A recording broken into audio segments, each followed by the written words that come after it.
Hey guys, before you tune into today's episode, I want to tell you about an opportunity where you can secure between 5 and 6 figures in corporate and government contracts. Now I know this might sound a little intimidating, especially if you've never done business at this level, or maybe you don't have a corporate background. I'm here to tell you that all of that does not matter. Did you know that only 4% of women in business hit $1 million in revenue?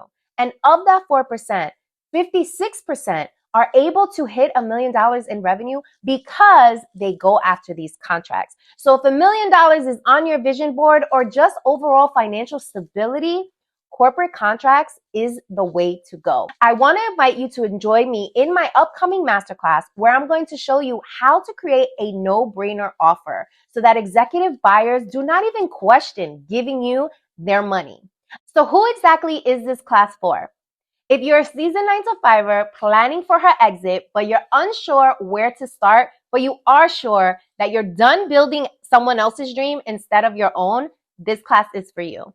If you're a new entrepreneur and just overwhelmed with everything that you need to learn and accomplish and seeking out a mentor who gets it and understands, I want to see you in class.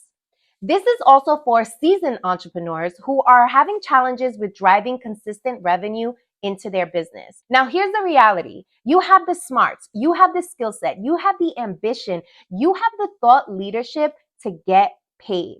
My job is to help you package your expertise so that it becomes a no-brainer for people to pay you high 5 and 6 figure contracts. So click on the link below this video or in the show notes to get more details and to sign up for the class before we sell out. I cannot wait to see you there. I was not going to let fear taking the decisions of my life. And there's something that is very liberating to be a Latina in this country. To bet on ourselves in such a way where I feel is the ultimate true ownership of your life. What about I want to be the pilot of my Latino agenda? We produce more than $500 billion as entrepreneurs. Look at this marketer go. You are just spitting it out. I love it. When you're restricting resources, you have to be very clear about where to go so that you don't spend it wrongly. Using my Latinidad as my superpower to build the business model that will help me. You guys are hearing it first on Banking on Cultura because Claudia has never spoken about this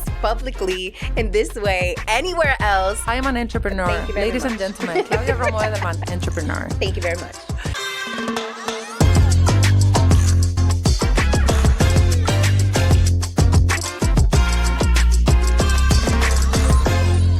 What's up, mi gente? Welcome back to Banking on Cultura, where we talk about the vibrancy and complexity of our Latino culture, entrepreneurship, and of course, all the bonchinche in between. Now, today I have a very, very special guest. I actually first saw her doing her thing on stage. I believe it was a Alpha of Women event. Shout out to Alpha. And she was just dynamite. Like literally, she like blew up the room as soon as she opened her mouth. And I was like, who is this woman? And I was just so intrigued because she was so passionate about Latinas and about moving the Latino agenda forward. And you can tell how genuine it was. You know, some people get on stage and they do a really good performative act, but you can literally hear in her tone, in her body language, in her passion, the stories, the way she was communicating, you could tell that she was the real deal. And that's what we like to present to our community here on Banking on Cultura. So let me introduce my guest. So Claudia Romo Edelman, she is a global mobilization expert, catalyst for social change, and marketer for social causes. She is a recognized speaker, media contributor, and an inspiring activist. She is the founder of the We Are All Human Foundation and co-host of the podcast A La Latina. She is a Mexican-Swiss diplomat with more than 25 years experience. And get this, y'all, she speaks 6 different languages, okay? That is just insane. And in my opinion, she is a true badass with class and the perfect amount of sass. Claudia, welcome to Banking on Cultura. I love that. A class badass with enough sass. I love that. I never got that, but I am going to, I'm going to memorize it and use try it. to. It is you. That's how I would identify your persona. That's how I felt. I was like, oh, she's such a badass, pero tan muy classy, because you're very like put together and you represent us very well, but you got this like, spicy too. You're Latina, so hello. We gotta keep it authentic in that way. So very excited to have you on the show. Thank you so much for joining us. Muchas gracias. Thank you so very much. Really excited to be here. Me too. So we like to start this show with some bochinches. So tell us, give us something we can't Google about Claudia. Well, I would think that a lot about my activism. I think that or at least the community have been talking about how much I believe that we can make a change. But I think that you don't know that my father married 11 times, for example. Oh, wow. I did not know that. Yes, I never say this because it just happens to be that my dad was looking for true love. Okay. And he died actually looking for true love. He was convinced that he could do it. I was a witness on 3 of his weddings. So There you go. 11 times. I know, the Mexican Elizabeth Taylor. Wow. I love that. And something that we discussed when we were prepping for this conversation that I was really interested in having us talk about was the fact that you represent our cultura so well, and you are all about the Latino agenda and educating the world, corporate America, about why they need to pay attention to us and why, most importantly, you have to invest in us because we are the bag. Like, we are the future, right? But what I noticed is that you are married to a white man. And I thought that was interesting for someone to be so in love with the cultura, but choose to marry outside the cultura. So can you talk to us about why?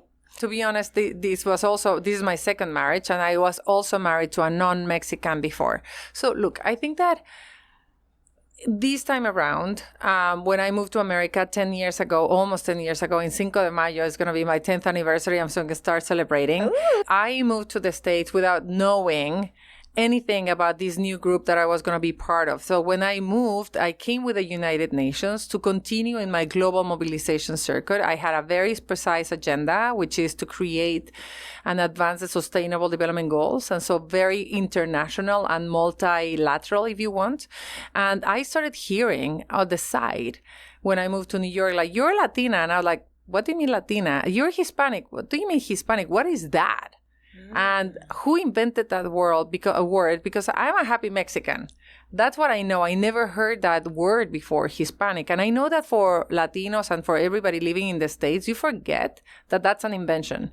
It doesn't exist anywhere else in the world to be all of a sudden associated, whether you're Mexican, Colombian, Venezuelan, all of a sudden you're Hispanic. Mm-hmm. And so I started getting curious about that new group that I was going to belong to. But it is when I married an American that I really said, like, wait a second, this is personal.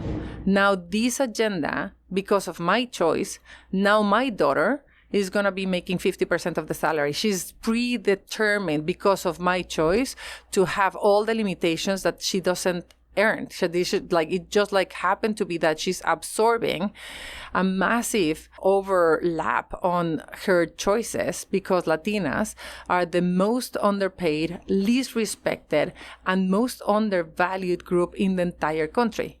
And that's when it really became clear to me that I needed to be all about Latinos. I didn't know anything about Latinos until 7 years ago. I didn't even know that word existed. So it is because I married an American that I was going to forget about my diplomatic life, moving from one country to the other, like the last 25 years of my life where I was in Europe, that I decided to invest my time and my effort and my passion in what I think it is totally possible, which is to make sure that every Latino is seen and heard and valued. So this was strategic?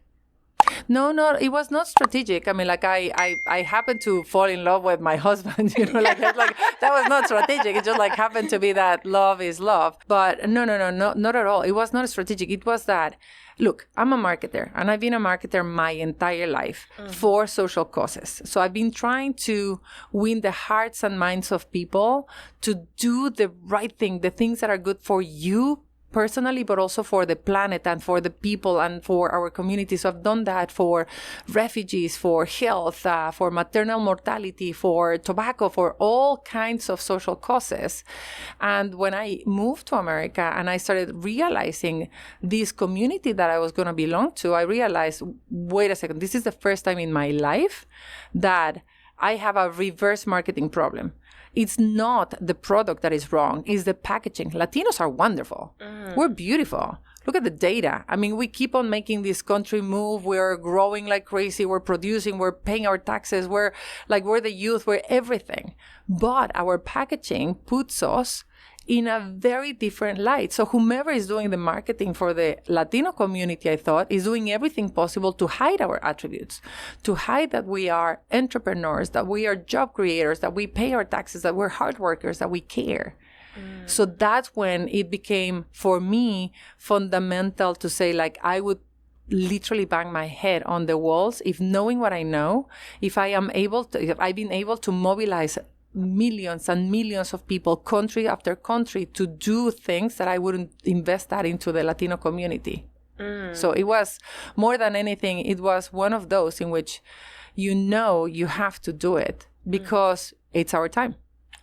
I love that. So you are in an interesting space right now. You are about to embark on becoming an entrepreneur, and you are launching a liquor line, right? Right. Se llama stotol. Right. Okay.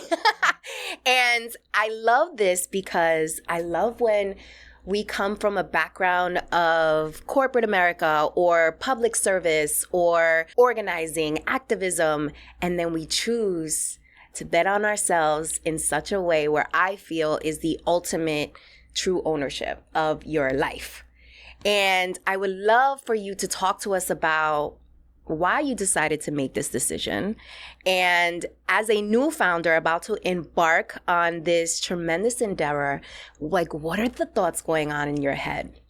So I was always an entrepreneur. I worked for the United Nations, UNICEF, the World Economic Forum, the largest and most prestigious organizations forever, the Mexican government and so on. And I was always the one causing disruption within. Yeah. And I was actually recognized for that and put into the creation of masterpieces that could disrupt the industries where we are so that we can make change faster.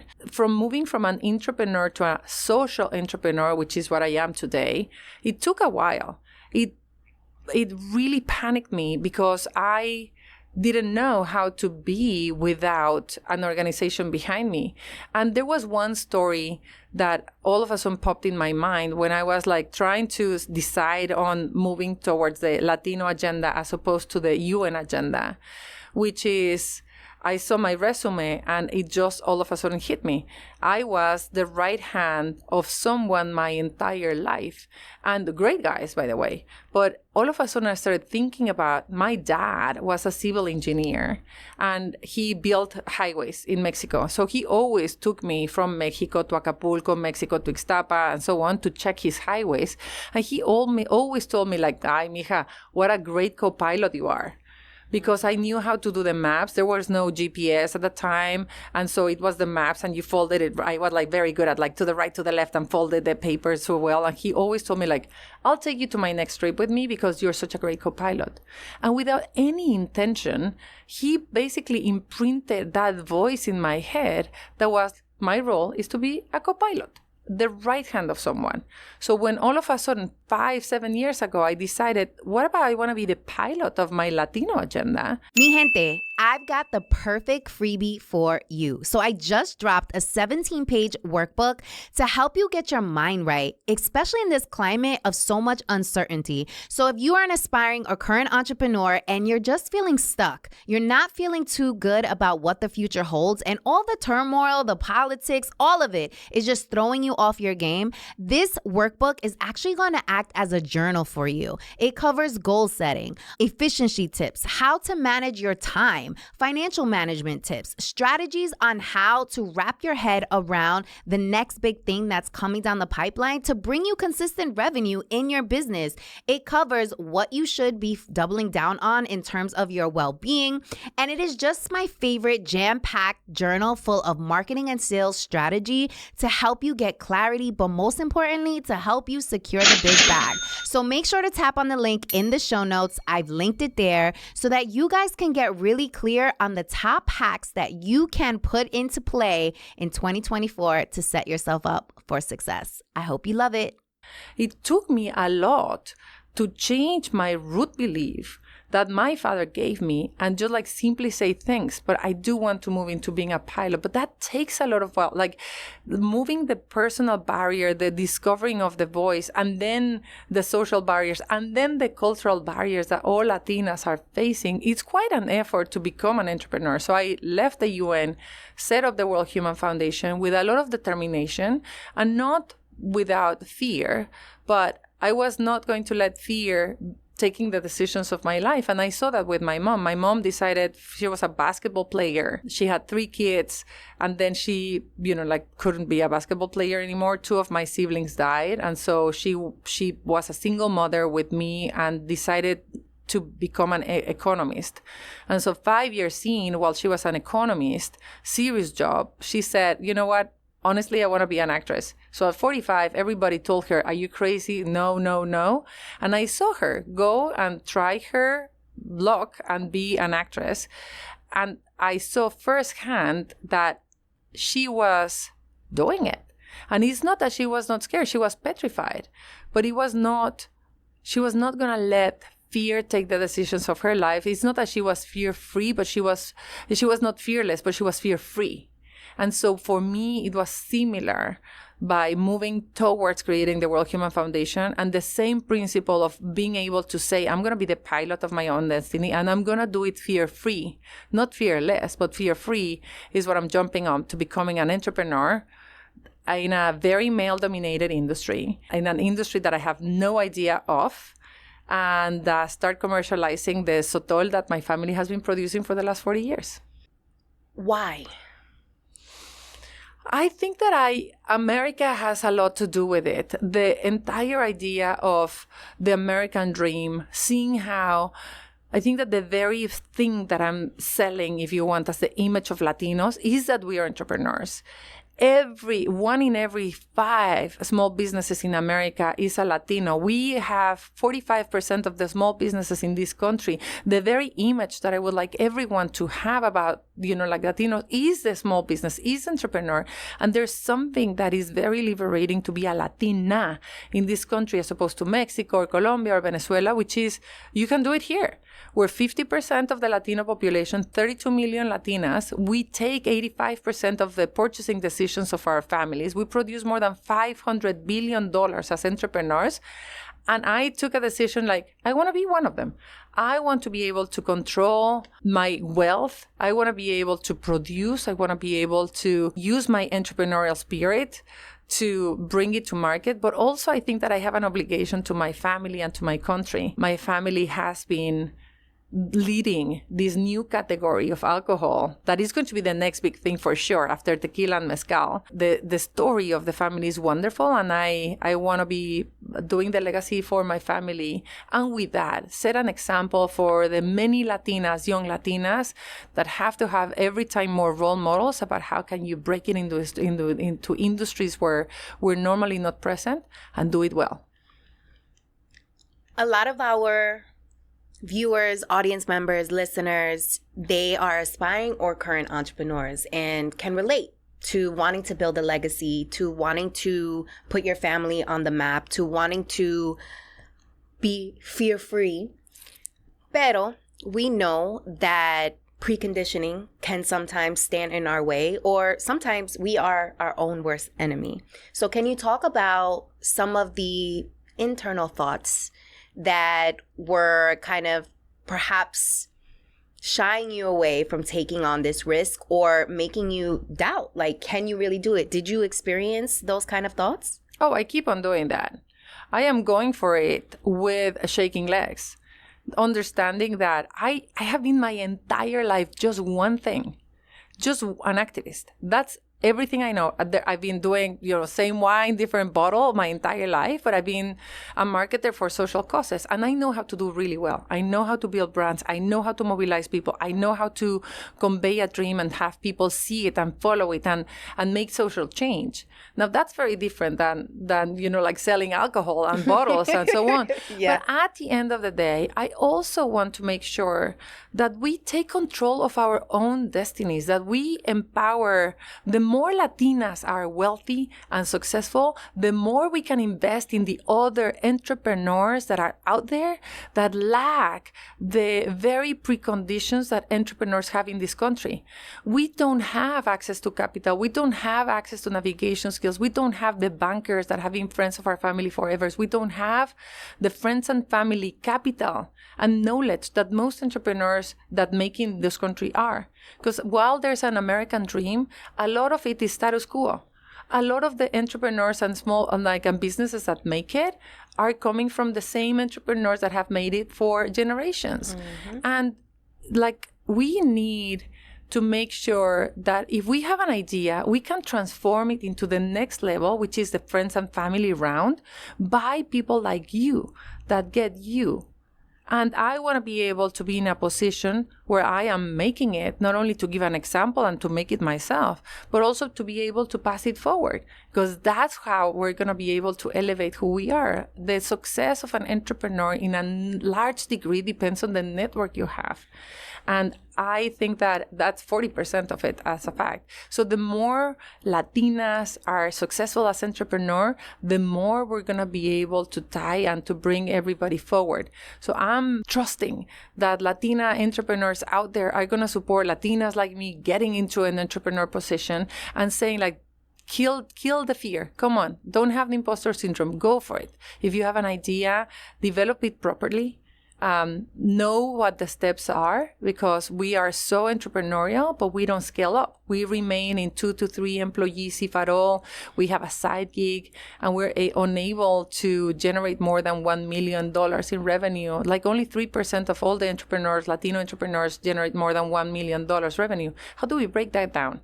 How do we make more than, that 3%, make it 10%? Mm-hmm. And that comes from access to capital, access to understanding, access to networks. And that's what I hope that I can, I can see and I can do, and then I can share. So you touched on a couple of things that I want to take a deeper dive in.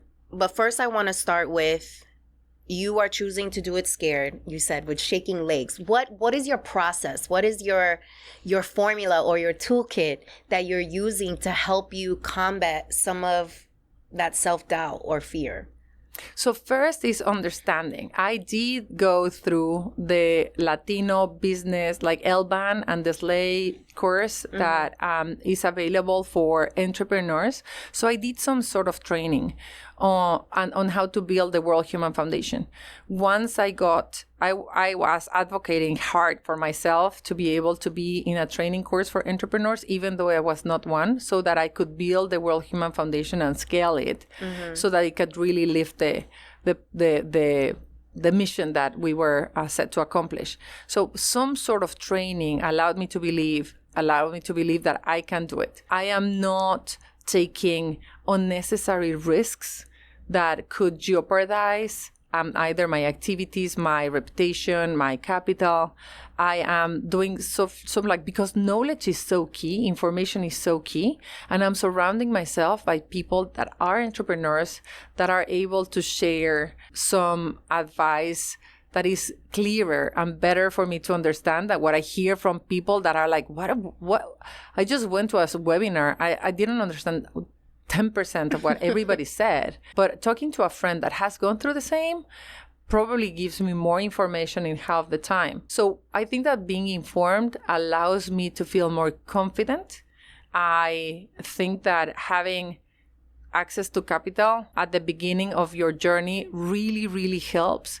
And I am building up a network of the people that will help me scale, but also of the people that I can learn from and sell to. So I think that that's sort of like the key. But in reality, is the voices in your head that we need to procure for. So it's like once you have the hard core, like, okay, access to capital, access to networks, access to information. Now the reality is like, I'm still afraid. I'm still self-doubt. I'm the first woman in my family that gets into the alcohol business. I am taking calculated risks, but since I have a podcast myself called A La Latina, the playbook to succeed being your authentic self, I've learned a lot from trailblazers that have made it. And they say, you need to take risks. At the end of the day, you need to take calculated risks, and those are the voices that I try to make bigger than mine. Describe what is a calculated risk to you. So right now, I would say I'm getting into the alcohol category, and I am looking at the consumer data that says there's more than 600 million bottles of tequila sold every month. And that growth of tequila, that is a $9 billion industry, is followed by mezcal, which is a much lower volume category, but is growing 14% and is calculated to be growing 14% a year for the next 10 years. So if I look at that, I'm like, okay, I'm in the winning category because Mexican spirits are attractive to people. Because if I look at the rest, which is I'm very data-driven. And I think that I recommend to every entrepreneur to be data-driven and to understand what is it, because data turns on lights. And when you're like seeing what's happening, you're able to take decisions with more clarity so that your few, like the few dollars that we have, we can invest properly. I'm looking at beer going down. I'm looking at wine going down. People are tired of consuming sugar, so they want healthier. They want more authentic. They want more Mexico, more Latino. Latino is in brand. Like number one beer in the country is Modelo, not because we drink a lot, but because everybody wants to be a little Latino and they like Latino products. Mm-hmm. So I'm looking at that data and saying like, okay, I'm in a winning category. And stotol is rare. It's almost like a tequila, but healthier and more rare to find. The cactus is different. It's called Dacilirium. And so while agave is really popular and people understand it, stotol is a male and a female, and it's very hard to pollinate. And so you need winds, which don't happen in the desert in Mexico. And then there's bats. So the fact that you have already like babies of these stotols makes it almost like a miracle drink. And then you put that is in the Sierra and the mountains of the Sierra in the desert. It's really hard to get these. So these are going to be a precious and very selective thing. So it is almost like for people that care about Mexican spirits, but know that there's very exclusive, very rare drinks. So being a marketer, I'm dreaming of the experience. I literally am listening to you and I'm like, look at this marketer go. You are just spitting it out. I love it. Exactly. Yes. So I'm excited on the risk I'm taking because I know I'm in the right category, that I can build a story based on not only my family, 40 years of family, but I'm in the winning category. And I'm not going to invest more, or I'm not going to hire more than what I know I can be building little by little. So even like the risk that I'm taking is I'm not going to go crazy and put everything in. I'm going to see for the first couple of years the growth, organic, and then find the partners that can help me scale. You have made the decision to use your own money to, I guess, plant the seed and start this thing. Why did you make that decision? Mi gente, I need your help. Look, the real game behind podcasts is we need to really understand our demo, aka you, our audience, so that when we go out to sponsors who help us put on this amazing show and deliver this content to you, that they can clearly understand who we serve and what is significant to you and what you value. And the only way for us to get that information is for you to give it to us. So we just created this survey. I'll put it in the show notes. It will take you less than 3 minutes, literally, but it will be so helpful helpful for us to get a better understanding of what it is that you care about, what's important to you, what do you value, so that when we're out in these streets trying to secure the big bag and get sponsors for this show, they know exactly who our audience is and what you care about. So we can bring you the best products, we can bring you the best organizations that are out here serving the cultura, the community, you. So please take a moment and fill out the survey. I'll link it in the show notes. Appreciate you. Control. I think that a lot of the times, Latinos, we don't have the fortune to be in control. We don't have the fortune to have our own media organization, so someone else is telling our story. We don't have the fortune to be in control of our finance, so someone else is determining how much are we going to make or not in money. No, I have been working, and I have the incredible privilege to be able to have capital to deploy. And if I trust myself and I look at the data correctly, I don't want to dilute my control. I don't want to dilute my power until I need it and until it's strategic. It's not that I'm not going to take any money at the beginning, but the majority of the money will be mine. And I will allow my friends and family that want to trust me and want to support me to put little pieces. But I want to be in control as much as I can so that I can make more. Right. And also make the decisions. And take the decisions, yeah. Right? So a lot of noise is made around raising funds. You see the headlines where people are like, oh, this entrepreneur just raised $5 million in this round and they're about to go into their second round. And you see headlines like that and you're like, oh, wow, that's incredible. They're doing so incredible. And I find that entrepreneurs don't understand the control piece. They don't understand what happens when you do accept money from somebody else and allow them to kind of come into your space, because now they have a voice in what happens in that company because you're using their money. What is really interesting about your story, and I'm so excited that you're here because I'm learning more and more about you as we continue to chat, is you are choosing to self-invest, but you do have access to a lot of capital. Like, you have an incredible network and you're still making the decision to be like, no, I'm good. I'm going to do this on my own.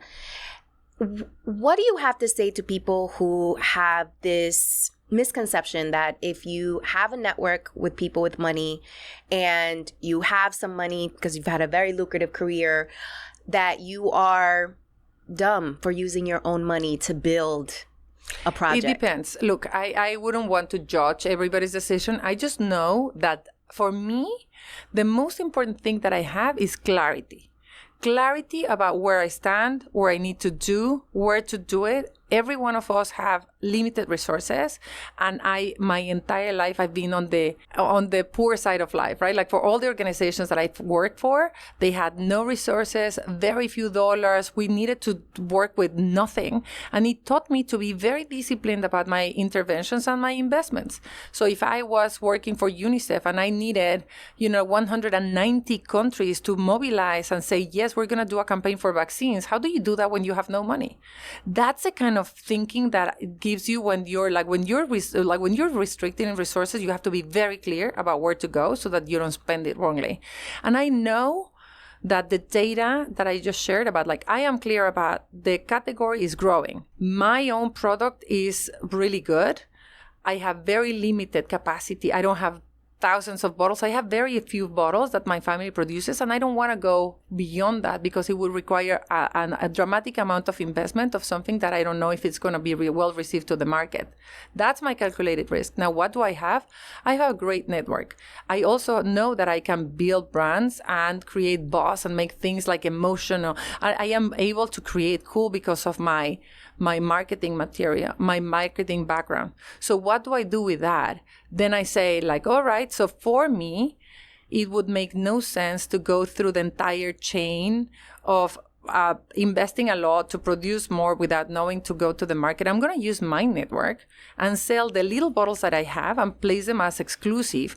I'm going to go into private events. I'm going to be serving the jet set of America that wants to try and taste the Mexican modern luxury to build my business model.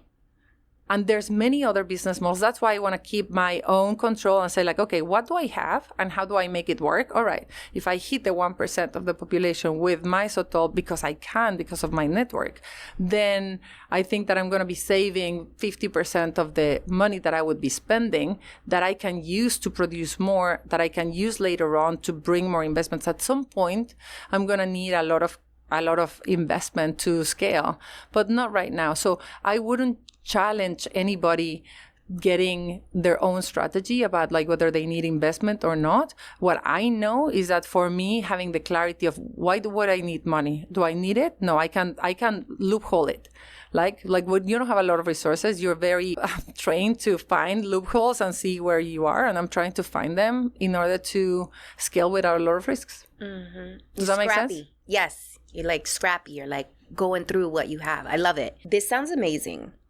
Did you come up with this plan on your own? Like, what was the process of you getting here to now having the strategic vision? Okay, this is what I'm going to do. I'm going to jet set. This is what I'm going to focus on. Like, how did you get here? I've been working on this 2 years. I've been learning and studying and data and doing a lot of homework on numbers. And again, it's data. Understanding how do you make margin? What is it like? Is there a volume play game that I want to play, or is it a margin game that I want to play? I never knew that there was a word called margin or volume. I've been a social entrepreneur, never having any money. So I'm learning and sitting down and watching podcasts and understanding a little bit more because I was never an entrepreneur. I'm not even an entrepreneur, but I am learning as much as I can, as fast as I can. You gotta own that title. I am an entrepreneur. Thank you very Ladies much. and gentlemen, Claudia Romo Edelman, entrepreneur. Thank you very much. It's the first time I say that ever in my life. Punto. So I'm learning a lot. I'm also getting into places where people are because the network, again, matters dramatically.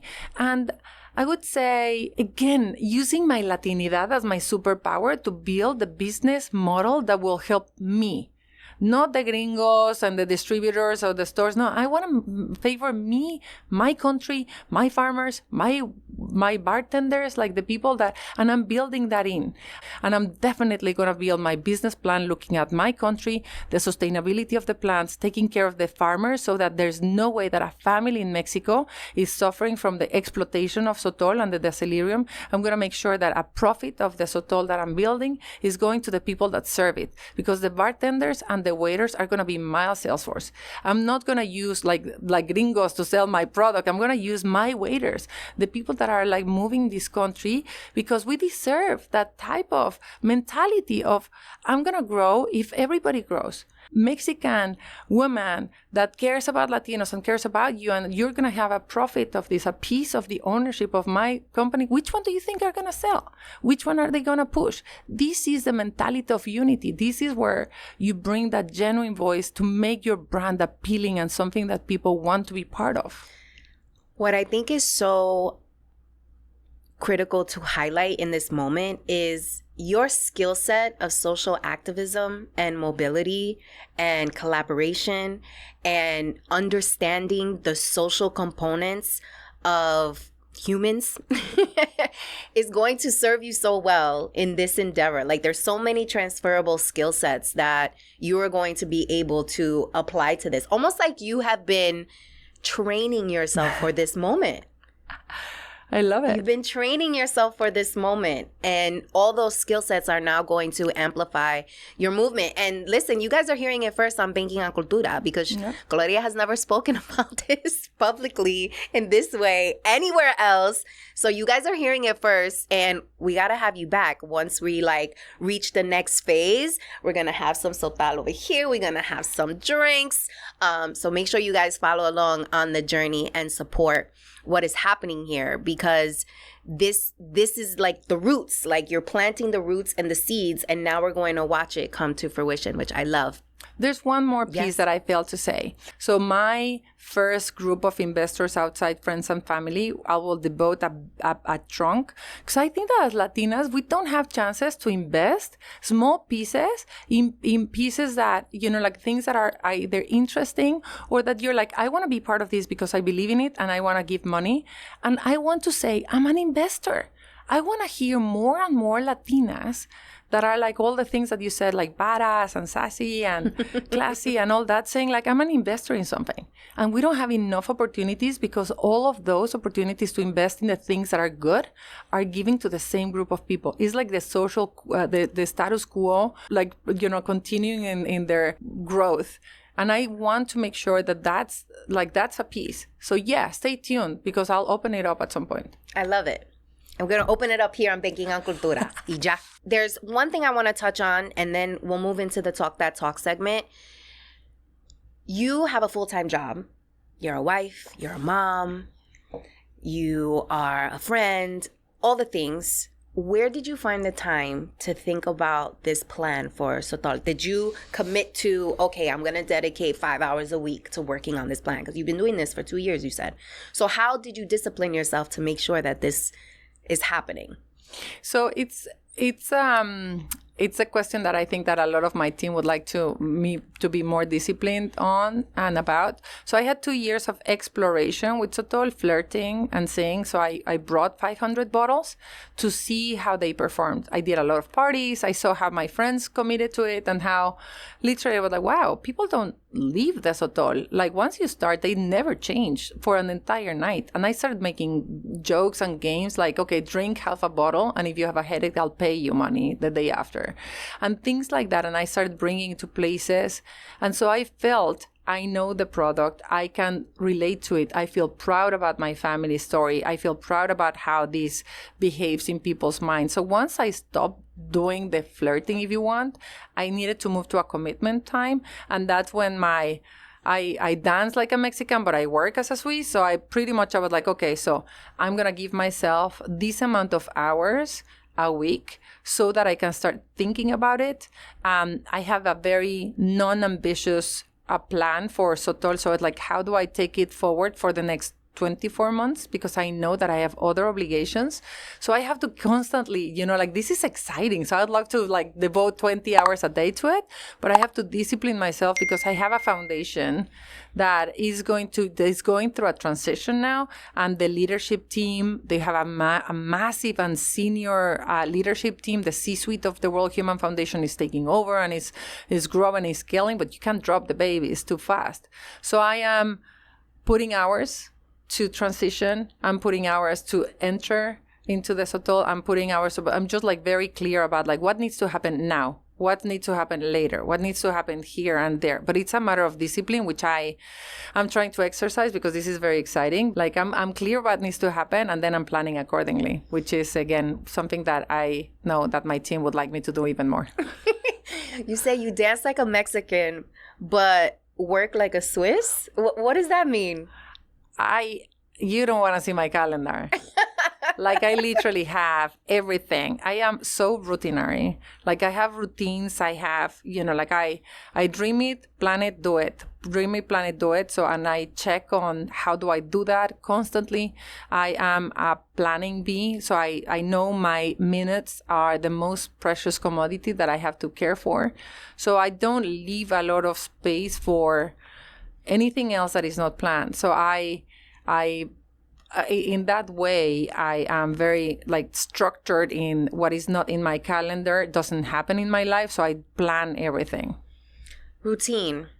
What does that look like today? What's your routine? Well, every day is the same day in a way. It's the same. So I wake up every day at 6:15. At 6:30, I'm exercising. At 7:30, I'm taking a shower. At 7:45, I have breakfast with my daughter. At 8 o'clock, I drive her to her school. I come back.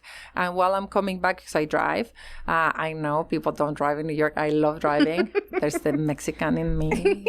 At 8:15, I'm having my first call every day with the CEO of the World Human Foundation. At 8:45, I have an organizing meeting with my team, and then the day moves on. I cannot tell you how much exercise means to me, how much this structure it gives me. I am a very quota-driven person, so I have dinner every Tuesday with my daughter. I have every Wednesday I go out with my husband. We do culture most of the time with a dinner, and I most of the time I try to, like see the pieces like, okay, so what needs, I have weekly meetings with the people that I need to check in, whether it's my family or my son or my work on see progress, very dashboard driven if you want. Like, how are you? Are you exercising? Are you okay? It's like, doctors, okay, let's move on. How are you? How are they exercising? And so that's pretty much my day. My weekends now are very filled with my daughter's volleyball. She's a volleyball player and I have been traveling the country going with her. And so I'm very routinary, values and principles driven. So if I say family first, it looks like that's the way it looks in my routine as well. Is there ever opportunity to be spontaneous? So I think that I have the 80-20 rule for all my life, where I try to have 80% of everything I do in control and allowing that 20% for the things that I try to eat 80% of the time healthy and 20% of the time not. So I have to choose what is that 20% and how do I use it and so on. So if I overdo it or I underdo it, so it's a 90-10, so you adjust.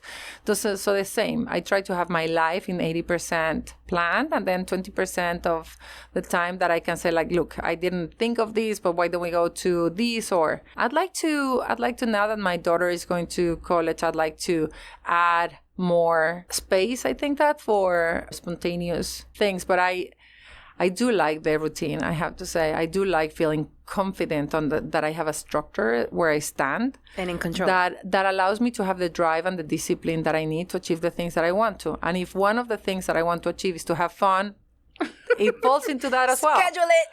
Schedule it. Pretty much. I mean, like, pretty much. Yeah, I love it. So let's move into the Talk That Talk segment. So you mentioned your father would often say, you're like a great co-pilot. You're an amazing like teammate to have. And a lot of Latinas find themselves in positions where they are the number 2 or the number 3, depending on what's happening, and are very comfortable in that space. What are your thoughts about Latinas choosing to no longer be the co-pilot, move to being the pilot? What is your advice for those who are looking to make that transition but are struggling because culturally they've been taught that this is how you should be and this is okay, this is your norm? There are for changes like that, from moving to from co-pilot to pilot, which I 1000% is the case for many people, that you want to be a pilot. It's not, if you want to be a co-pilot, it's all great, right? Like it's a perfectly fine role. I'm not criticizing it. I actually loved it for many, many years. I think that we have to recognize and be able to bring to the awareness the barriers that we face. And I find them in 3 categories: cultural, social, and then personal.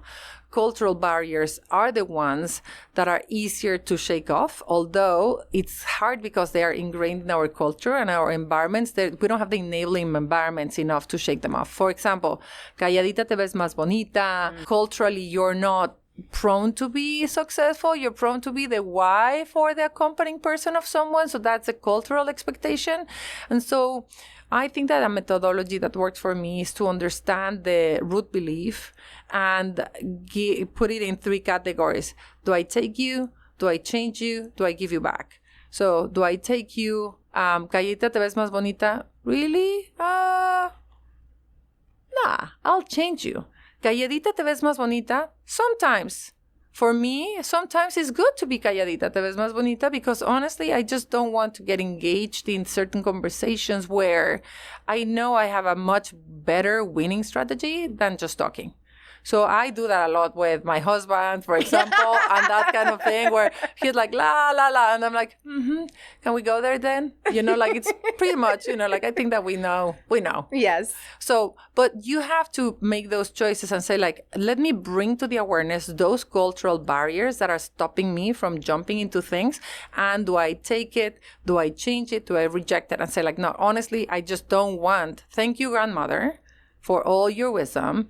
That was great at that time, not anymore. And I'm giving it back to you with love. The social barriers are the ones that we see constantly through others, like the media, where we are portrayed And that is crazy for me. We're portrayed in the perception of Latinas is so negative for us, and people don't even realize it. I just did for my social media, I did an interview on the streets of New York, and I went with a paper saying like Latinas are, and I listed a number of attributes: beautiful, sexy, loud, hard workers, entrepreneurs, homeowners, and then hard workers, and so on. So physical, competence, and values. Everybody to my face said, Latinas are beautiful, sexy, and fire. And I was like, as a compliment. People think that it is great that we're associated with that. What doesn't come to life is understanding not only that we're the job creator number one in the country, that Latinas generate small businesses 6 times faster than any other group in America, and that if we're not seen as intelligent, hard workers, or potential homeowners, our salaries depend on that. Because the unconscious biases of companies are like, okay, I'll put you in the reception, I guess, because you're so beautiful and sexy. And so it's that social stereotyping that it's really evil hidden on a precious thing. So we need to make sure as Latinas that we are aware that we might look beautiful, but we need to talk smart. We need to be sexy and deliver deliver job creators, and we need to repeat that again and again. Hi, I'm Claudia Romo Edelman, and my group generates 6 times faster than any other group in America small businesses. We have to say it because that brings the conscience of people.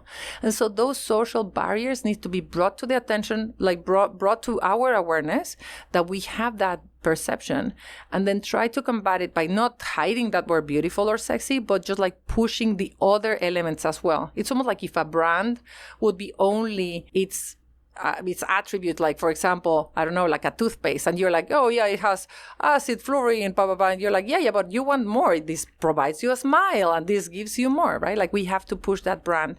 And the last piece, I think, is the personal voices. What I just said about my dad and the pilot and the co-pilot. Every one of us has a story. Every one of us has been told something that puts us in a bucket where you have to take conscious and say like, wait, Dad, thank you so much for allowing me to believe that I was a great co-pilot as a kid.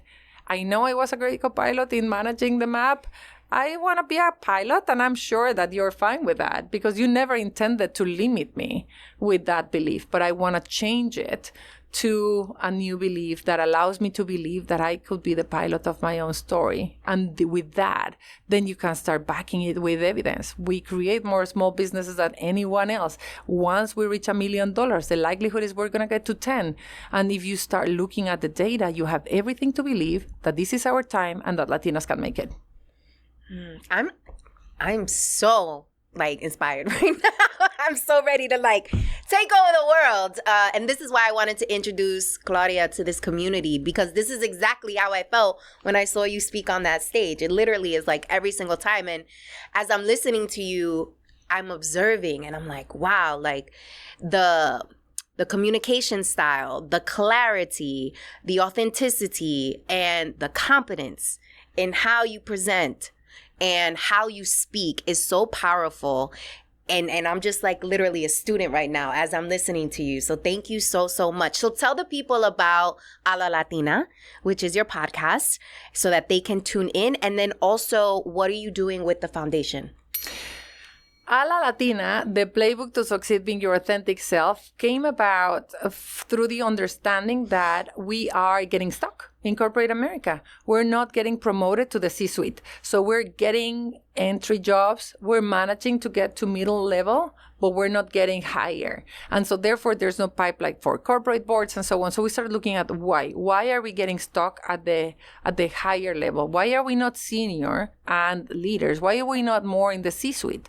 And we started counting, and from the Fortune 500 companies, there's only 50 Latinas that are in the C-suite, which is a disgrace. We're 30 million Latinas, only 50 in the C-suite. So we wanted to change that. It doesn't mean that there's only 50, but we could only find 50.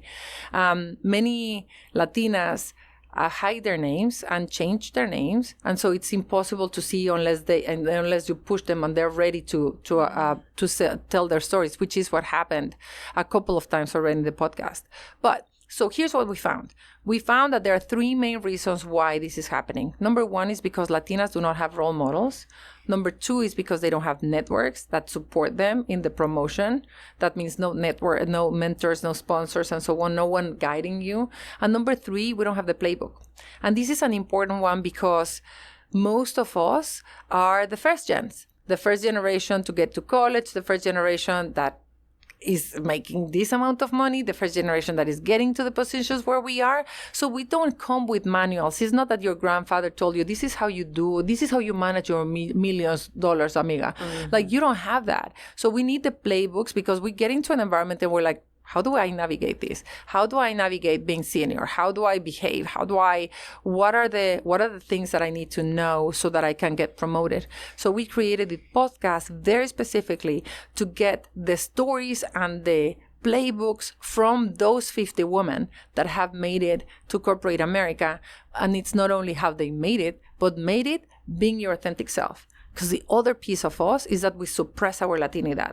If you're Jorge, you pretend to be George, you come to work with someone you don't even know.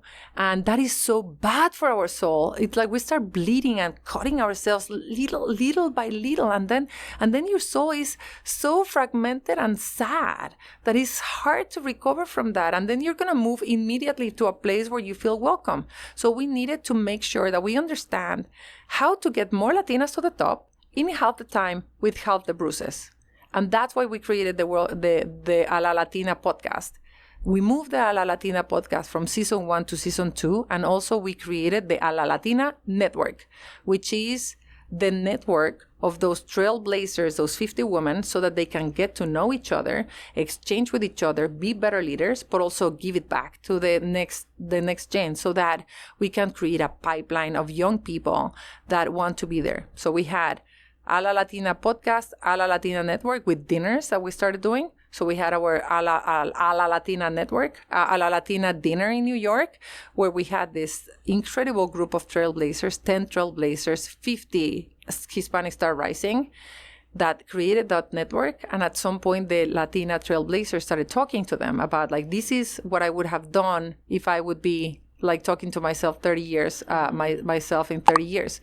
It was moving, it was powerful, and I know that A La Latina as a podcast will grow into a network that will have events and conferences so that we can create that infrastructure that we need. It's almost like the YPO for Latinas that want to make it to the top in half the time will have the bruises. I love that. And then with the foundation, the work that you are doing there? The foundation is very much set up to mobilize corporate America and equip corporate America. So we are a little bit like the Pepe Grillo that goes and talks to the corporate America and say, like, hey, did you know that with Latinos you can grow your businesses more? Did you know that if you hire Latinos, you're going to be able to attract more? Did you know that there's no way you can sell or hire without our community? Do you know who to partner? Here's a list of all the partners that you can have. So we work as a strategic advisor to companies to mobilize them. We work with 320 companies. And on the other side, we're working with the Latino community to elevate the self-regard and the social recognition. So that means we're working on Latino unity, pride, and access so that we can be in the places where we need to be. And we do it together so that we can advance more. I love it. So where can folks learn more about you and all the incredible work that you're doing? Social media. I am Claudia Romo Edelman. The foundation is worldhuman.org or hispanicsr.org. And I would love to invite all your guests to join A La Latina podcast. We have a LinkedIn community that is growing. And listen to the podcast. It's really very straightforward and concrete type of advice if you want to, again, make it to the top and make it being your authentic self. We love it. Well, I'll make sure to include in the show notes where you can find Claudia. Thank you so much for joining us today. I learned so much, so I know our community has as well.